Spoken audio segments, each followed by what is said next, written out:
안녕하십니까 여러분. 오늘은 정자정분의 필요성 여부에 대해서 논의하는 것으로 시작하겠습니다. 앞에서 필자가 주장한 것은 반성이 지각에 비해 사후적이고 의식의 변형을 초래한다는 이유만으로 관조적 반성이 지각이 아니라고 볼 수는 없다는 점이었습니다. 이 점은 유식불교가 자정분과 증자정분을 모두 견본에 포섭하면서 동시에 작용한다고 본다는 점에 의해서도 지지될 수 있습니다. 자정분과 증자정분은 동일하게 혈량, 친증, 직접 증명, 내연, 내부 반연, 내부 인식입니다. 이 혈량은 지각으로 번역하는 것이 적합하다는 생각입니다. 그래서 비록 견본은 외적 지각, 즉 외부 반연이고 자정분과 증자정분은 내적 지각, 내부 반연, 내부 인식이지만 그 셋은 모두 지각이라고 볼 수 있습니다. 견본 혹은 능연이라고도 볼 수 있습니다. 자정분과 증자정분에 각기 상응하는 것이 자기의식과 관조적 반성이라면 이것들도 혈량이고 내적 지각입니다. 다만 자기의식이 선반성적인 내적 지각인 반면 관조적 반성은 반성적인 내적 지각이라는 점에서 그 둘 사이에는 차이점이 있습니다. 필자가 증자정분을 관조적 반성으로 해석하고 다시 이 관조적 반성을 반성적 지각으로 해석하는 이유는 심사분설 내에서 명상, 참선수행의 인식론적 토대를 확보하기 위한 것입니다. 사실상 명상론이 아닌 인식론을 수립하려고 한 진나의 입장에서는 증자정분의 수립이 필요치 않을 수도 있습니다. 그러나 호법은 심사분선을 통해 명상론의 토대를 제시하려고 한 것으로 보입니다. 조동명이라는 중국 학자는 진나의 심3분설과 호법의 심4분설 사이의 기본적 차이를 다음과 같이 설명합니다. 진나는 인식론의 입장에서부터 일상경험의 인식, 곧 여기에는 대상의 인식과 대상의 인식이 있는데 대상의 인식은 대상의식의 작용이고요. 대상의 인식은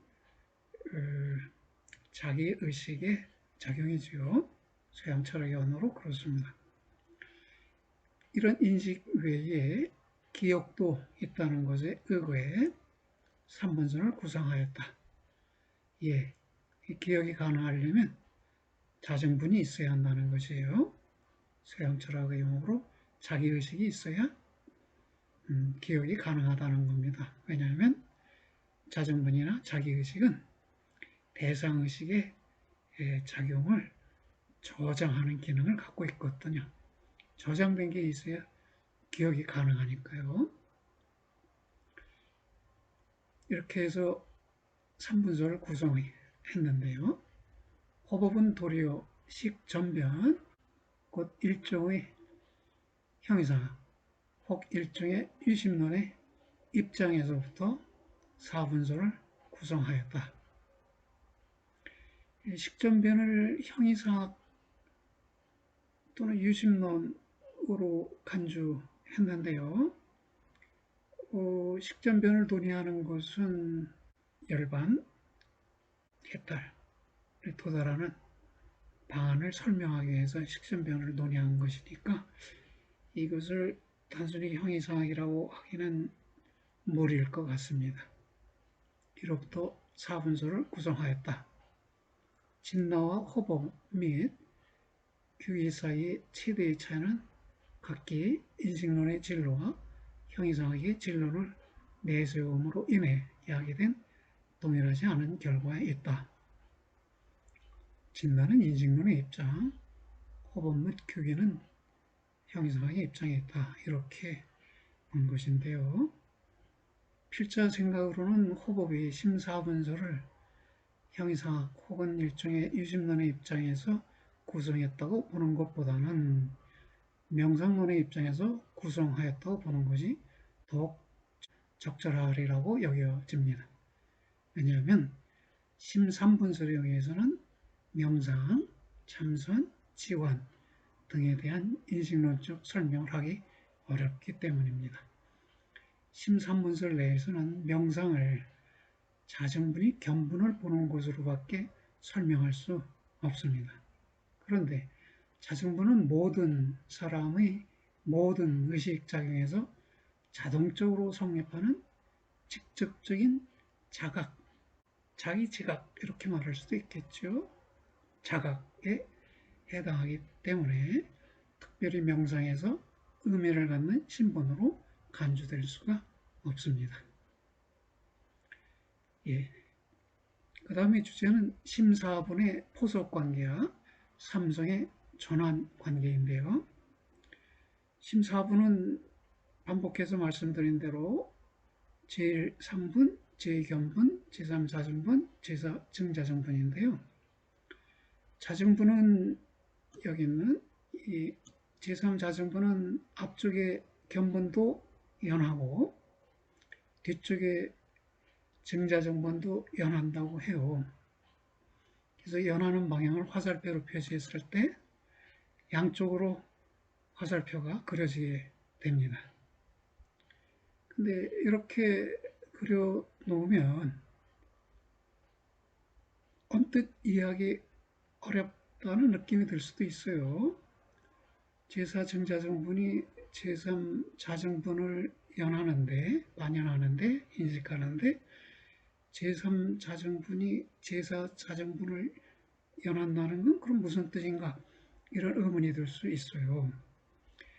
그래서 아래와 같은 도표로 바꿔 표시해 볼 수 있습니다. 제4증자정분이 제3자정분을 연하고요. 이 제4증자정분을 제3자정분이 다시 연해요. 이때 이 화살표는 여기 그려졌던 화살표에 해당하는 것이죠. 뒤쪽을 연하는 것인데 제3자정분을 뒤쪽에 그려놨더니 앞쪽의 것을 연하는 것으로 되었어요. 그러면 이 제3자정분이 저장시킨 것을 제4증자정분이 다시 연할 수 있어요. 제4증자정분은 반성의식에 해당한다고 저는 풀이했습니다. 그러니까 견분이 상분을 볼 때요. 제3자정분이 저장을 해요. 그 저장된 내용을 제4증자정분이 반성을 통해서 알아차릴 수 있어요. 근데 이 증자정분의 이 반성작용을 제3자정분이 다시 저장을 해요. 그럼 그렇게 저장된 내용은 다시 제4증자정분이 반성을 통해서 알아차릴 수가 있는 것이네요.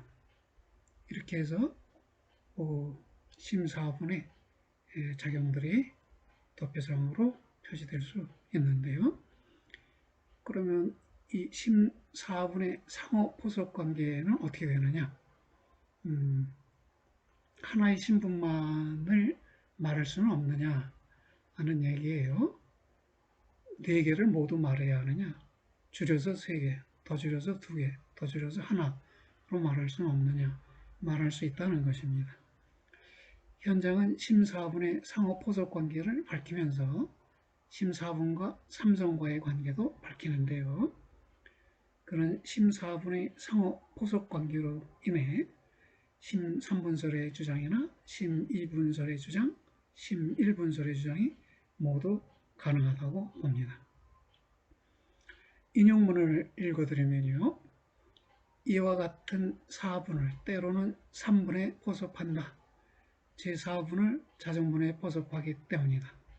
때로는 2분에 포섭하는데 후 3분이 즉 정자정분, 자정분, 견분 이 세 가지가 모두 능연의 성품을 지녔기 때문에 견분에 포섭한다.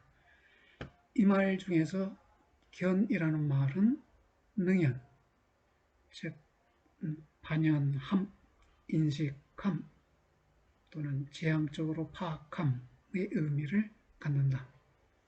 때로는 포섭하여 일분으로 하는데 그것들은 몸체에 있어서는 다르지 않기 때문이다.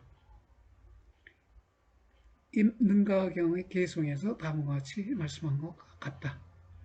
자기 마음의 집착으로 말미암아 마음은 흡사 외부 대상인 듯한 것을 전개하는데 그 인식 대상은 실제로 있지 않고 그러므로 오직 마음일 뿐이라고 말한다. 이와 같이 여러 곳에서 오직 하나의 마음이라고 말한다. 이 하나의 마음이라는 말은 심소도 역시 포섭한다. 마음을 심마음과 심소로 나눴을 때 하나의 마음 일심이라는 말에는 심소와 심마음이 함께 포섭된다는 것이네요.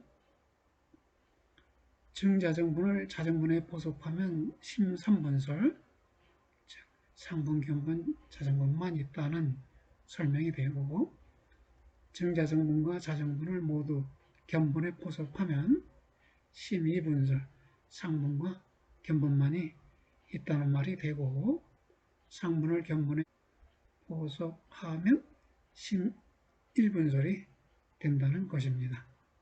심일분설에서의 견분은 그런데 상분과 자정분, 정자정분을 포괄하는 것으로서의 견분이잖아요. 실제 있어서 이 견분은 자정분을 의미합니다. 여기 보면 포섭화의 일분으로 하는데 그것들은 몸체에 있어서는 다르지 않기 때문이다 그랬어요. 마음의 몸체는 자정분이라고 하거든요. 그럼 몸체에 있어서 다르지 않아서 일분으로 삼는다 했으니까 심일분설에서 말하시는 견분은 자정분을 의미하는 것으로 봐야 한다는 것입니다. 그 다음은 삼성의 상호 전환관계인데요. 견분과 상분이 삼성과 맺는 관계에 대해서 삼성은 변계 소집성, 의탁이성, 원성질성을 말하는데요. 변계는 변별되고 계산되고 집착되는 성품이다. 의탁이성은 타자 의존적으로 생겨난 성품이다. 원성질성은 원만하고 완성적이고 진실한 성품이다 라는 것인데요. 하나의 예로 한밤중에 땅에 놓인 새끼줄을 보고 뱀이라고 잘못 알아차릴 수 있잖아요. 근데 다음날 가서 보면 뱀이 아니라 새끼줄이었단 말이에요. 그런데 그렇다면 뱀이라는 것은 변계소집성이 되고요. 새끼줄이라는 것은 의탁이성이 돼요. 근데 이 새끼줄, 정확히 말하면 노끈인데요. 노끈은 삼으로부터 만들어진대요. 그러니까 노끈에서 삼을 보고 있으면 이 삼이라는 건 원성질성에 해당하는 것이에요. 새끼줄이었다면 새끼줄의 원리인 지푸라기요. 지푸라기를 새끼줄에서 볼 수 있다면 원성질성을 보는 것이죠. 그런 식으로 삼성의 차이를 비유 삼아 소개하는데요. 이런 관계에 대해서 아내와 호법의 입장은 서로 다릅니다. 아내는 견본과 상분이 모두 변계의 소집성이라고 보면서 이 둘이 의지하는 자체만이 인연에 의해 생겨난 의타기성이라고 합니다. 자체라는 것은 자기 몸체, 둘이 의지하는 자기 몸체, 그것만이 인연에 의해 생겨난 것으로 의타기성이라고 본다는 것이네요. 인용문인데요. 변계소집성, 영어 표현으로 imagined nature, 상상된 성품, 이렇게 번역하기도 합니다. 이것의 특징은 어떠한가? 그것은 의타기성, 의존된 성품, dependent nature, 이렇게 표현할 수 있고요. 이것과는 다시금 어떤 차별이 있는가? 다음과 같은 아내의 견해가 있다. 3기 심과 심소는 무시 일회의 허망한 훈숙으로 말미암아 각각 몸체는 하나이지만 흡사 두 가지인 듯이 나타나는데 견본과 상분이라고 불린다. 삼계라는 것은 욕계, 색계, 무색계, 불교에서 세계를 세 가지로 구별했을 때 욕계는 욕심의 세계고요. 색계는 욕심은 없지만 색깔과 형태는 드러나는 세계이고, 무색계는 색깔과 형태도 없는 세계. 불교에서는 참선을 통해서 욕계에서 색계로, 색계에서 무색계로 나아가는 것, 무색계에 도달하는 것을 참선의 목표로 삼고 있기도 합니다. 몸체는 하나이지만 흡사 두 가지인 듯이 나타나는 것이 견본과 상분이다.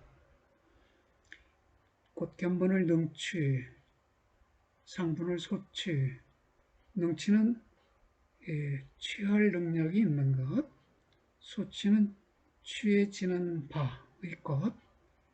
이와 같은 이분은 허망한 정감에서는 있지만 이치에서는 없는 것이다.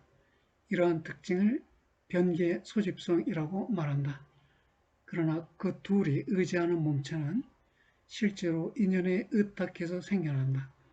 이것의 성품은 없는 것이 아니므로 의탁이성이라고 부른다. 허망한 분별을 인연으로 하여 생겨나기 때문이다. 어떻게 그렇다는 것을 아는가? 이로 성스러운 가르침들이 허망한 분별은 의탁이성이라고 말하고 이치는 변계의 소집성이라고 부르기 때문이다. 상분과 견본은 허망한 훈습에 의한 것이므로 변계 소집이고, 상분과 견본이 거기서 생겨나는 그런 몸체는 인연에 의해 생겨나는데 그 인연은 허망한 분별이라는 것입니다. 아내와 달리 호법은 견본과 상분이 모두 인연들을 따라 생겨난 것이므로 여전히 의탁이성이며 이 이치에 의해 변계되고 집착되는 것들만이 변계 소집성이라고 봅니다. 호법의 입장을 설명합니다. 다음과 같은 호법의 견해도 있다. 일체의 심과 심소가 훈습의 힘에 의해 자신을 그곳으로 변환시킨 그런 이치는 인연들을 따라 생겨나므로 역시 의탁이성이다. 변계는 이것에 의지하여 허망하게도 반드시 실제로 있다거나 실제로 있지 않다고, 하나라거나 서로 다른 것이라고, 둘 다라거나 둘 다 아니라고 집착한다. 이 두 가지 집착되는 상분 및 견본을 변계 소집성이라고 부른다. 여러 성스러운 가르침들은 오직 심직이라고, 오직 이치라고, 오직 각종의 행상들이라고 말하면서 이 모든 것을 의탁이성으로 부르기 때문이다. 또한 논서들에서는 형상 등의 4가지 법과 10가지 인식 등이 의탁이성에 포섭된다고 말하기 때문이다. 예, 그래서 호법은 상분과 견분이 의탁이성이다 라는 견해를 제시했어요.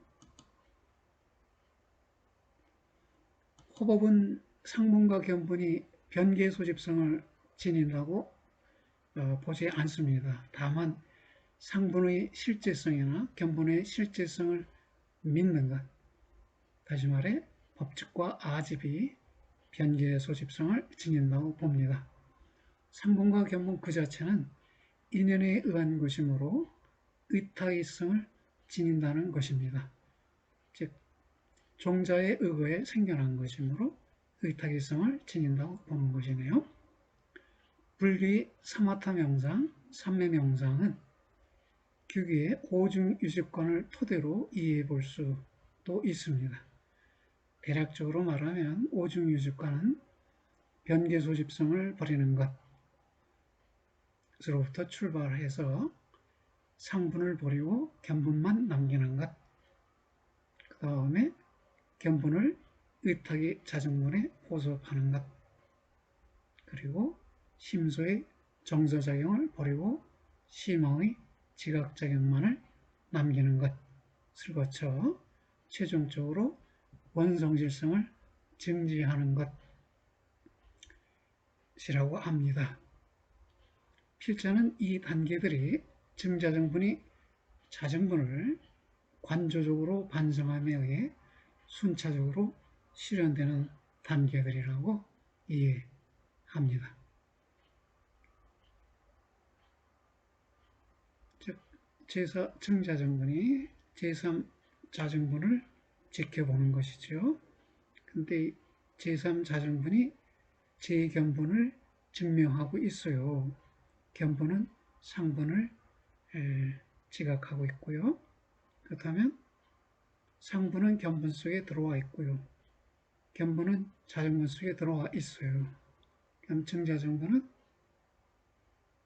자정분을 보는 것으로 인해 견분의 자연과 견분이 파악한 상분을 함께 보는 셈이지요. 그렇다면 우리가 의식이 견분이 상분을 보는 이런 일상적 생활의 의식에 머물지 않고 참선이나 명상을 한다면 그것은 정자정분이 자정분을 봄에 의해서 이 상분이나 견분에 주목하지 않아도 모든 것이 파악되는 셈이네요.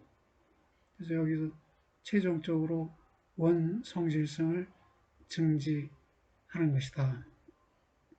예, 그렇다면 이 원성질성은 자정분의 성품이 되겠네요.